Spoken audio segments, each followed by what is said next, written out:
Sledilo je obdobje protestantizma tudi na Bledu.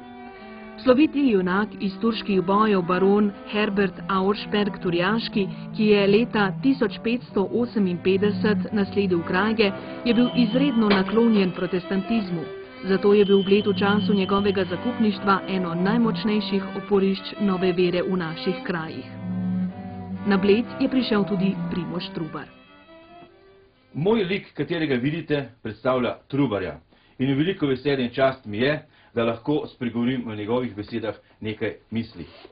13. dan potovanja, ko sem se namenil v Ljubljano iz Tübingena, sem se ustavil na Podkorenu, v gostilni Cuznar, kodr sem bil dobro pogoščen in tudi prenočil sem tam. Gospa je poslala na Blejski grad sporočilo slom, da Trubar prihaja. In seveda gospa Turjaška z Blejskega gradu je poslala 3 konje meni naproti. In veliko veselje sem doživel, ko sem prišel na Blejski grad. Tukaj sem v kapeli naredil pridigo in naslednji dan me pa je grof Dritinštajnski prišel iz Radolce iskat. S tem sva skupaj šla na Brdo, odkud sem prinesel odločitev, da gremo v Ljubljano. In seveda Slovencem sem tudi prinesel tole knjižico, v kateri sem napisal in natiskal v Tübingenu.